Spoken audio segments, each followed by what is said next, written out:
Vamos a mais um vídeo aqui no canal, sejam todos muito bem-vindos, tá? Outro assunto bem interessante, bem legal que eu vou tratar aqui, que tem a ver com os credos. Alguém disse aí que os credos não definem, né, soteriologia. Então, vamos pensar sobre isso, né? Será que não? Será que não, né? Então, muito obrigado aí pelo apoio de vocês. Se inscrevam se não forem inscritos e, sem enrolação, bora pro vídeo.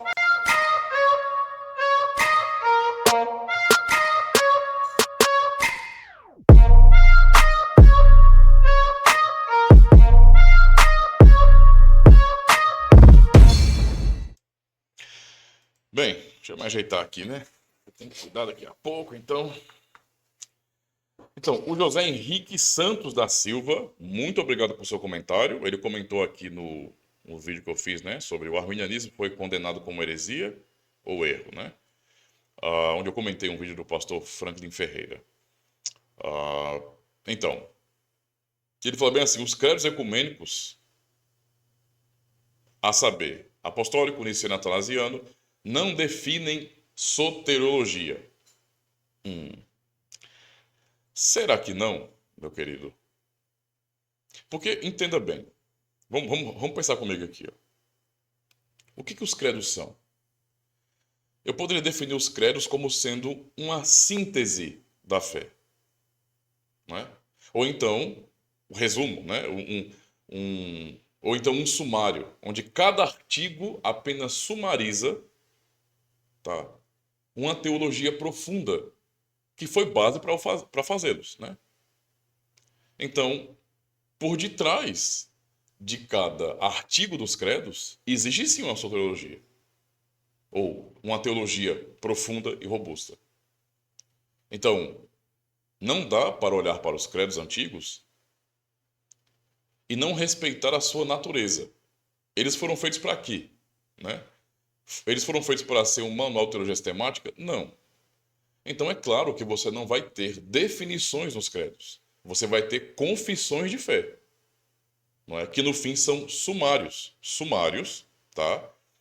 Ah, artigos de afirmações de fé mesmo, que tem uma teologia por detrás. Entendeu? Tá? Então, o papel dos credos não é fornecer explicações robustas e complexas da fé, não. É apenas ser uma síntese, um resumo, uma base sólida confessional para a igreja local. Tá? Tanto é assim que, se você entende o papel dos credos, tá, antigos, os credos ecumênicos, como você citou aí, apostólico, niceno e atanasiano, embora eles tenham seu próprio contexto, né, e batalha da fé, não é? E tenham também sejam feitos em tempos um pouco diferentes, né? Embora próximos, ainda assim você vai notar claramente que a igreja, no seu desenvolvimento teológico, carece de explicações daqueles artigos, tá? Então, por exemplo, é justamente porque os credos eles são suficientes para confessar resumidamente o que nós cremos, mas são insuficientes para explicar o que nós cremos. Entendeu? Porque são insuficientes para a explicação da fé, não é? Então, as confissões de fé são necessárias. As confissões são justamente isso, uma expansão dos credos. É basicamente você pegar aquilo que os credos resumem, não é? Confessam e você explicar aquilo. Então, no fim, sim, não é? Os credos definem uma soteriologia, definem uma teologia, na verdade. Na verdade, é a teologia, basicamente, da igreja, a fé da igreja, que leva, nesse sentido, à composição de um resumo da mesma. Tá? Então é errado dizer bem assim, os credos não definem a soteriologia. Definem. Tem que pensar bem, primeiro, né? Qual é a base para os credos? Né? Qual é a base para os credos? A base para os credos é a Escritura. E a Escritura, sim, tem uma soteriologia. Tem uma ordem soteriológica. Existe uma ordo salutis na Escritura, não sistemática, porque a Bíblia não é um livro de teologia sistemática. Ela é a fonte, a palavra de Deus. Mas há uma soteriologia muito clara ali.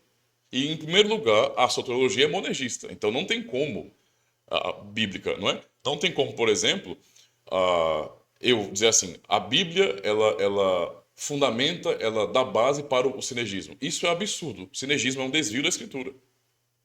Claro, por isso é uma heresia para nós, tá?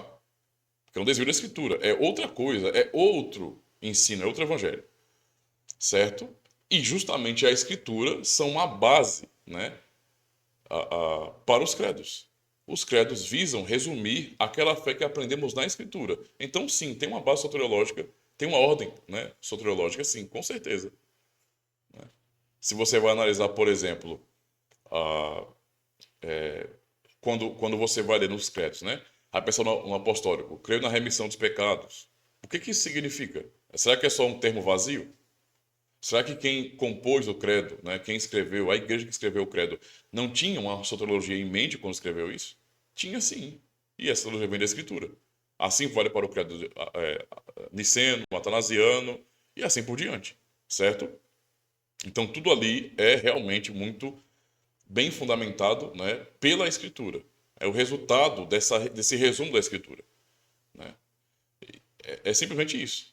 Tá? Então existe uma base com certeza. Tá? Com certeza. E aí as confissões de fé, elas explicam isso melhor. E aí eu não sei se você conhece, mas eu recomendo muito a leitura do Catecismo de Heidelberg, justamente porque o catecismo ele faz uma exposição do credo apostólico, por exemplo, que é o mais resumido de todos, né? É o mais básico.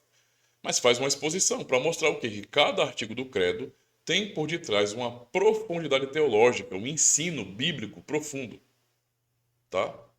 Então, dizer que os credos antigos eles não têm uma ordem, não definem soteriologia, é um grande erro. É analisar os credos não a partir de sua própria natureza, não é? Mas se apegar às suas definições simples, né? Aos seus artigos. Não é? Então, lembre-se disso.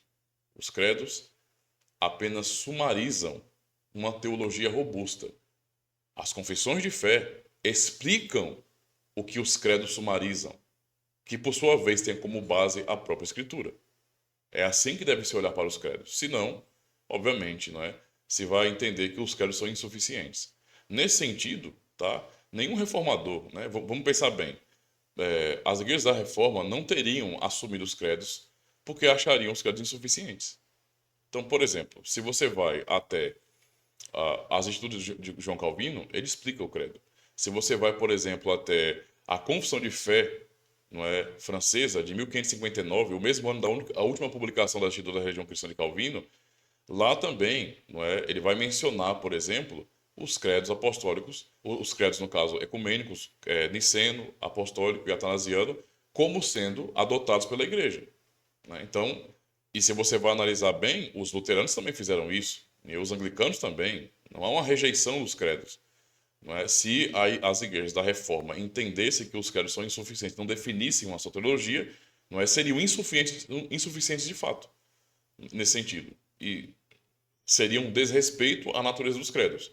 Mas o que nós temos nós continuamos a subscrever os credos, porque sim, respeitando o seu papel na história, não é? Eles são suficientes. Entendeu? E se queremos nos aprofundar naquilo que aquele sumário, os artigos dos credos, ensinam ou afirmam, então vamos às confissões, né? E é claro, olhar na Escritura, porque é a base para todos os credos da igreja. Sejam os credos ecumênicos, como citados, né? Eu não estou falando em todos os credos feitos pela Igreja Católica Romana, estou dizendo assim, os credos ecumênicos, as confissões, né, das igrejas reformadas, por exemplo, a base é a Escritura, para todas elas. Certo? É só analisar cada documento confessional dentro do seu próprio contexto e dentro do seu próprio propósito, para não entender isso. Então existe sim, né, uma ordem, uma definição soteriológica. Os credos, né, antigos, eles são monergistas, porque a Escritura é monergista. Certo? É isso. Beleza? Muito obrigado aí pela pergunta ou pelo seu comentário. Espero ter sido claro. Se não, é só perguntar mais. Tá bom? Deus abençoe aí e muito obrigado aos demais irmãos. Até o próximo vídeo.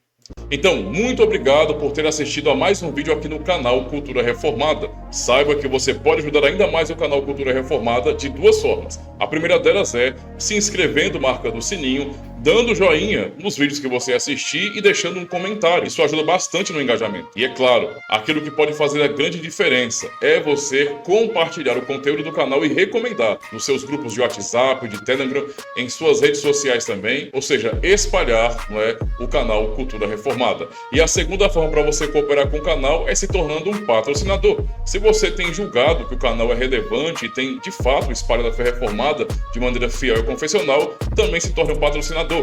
Aqui abaixo você terá acesso ao QR Code para que você possa me ajudar a comprar mais livros, mais literatura, para enriquecer ainda mais o nosso conteúdo aqui no canal. Valeu, muito obrigado, aproveita e assiste mais um vídeo aí.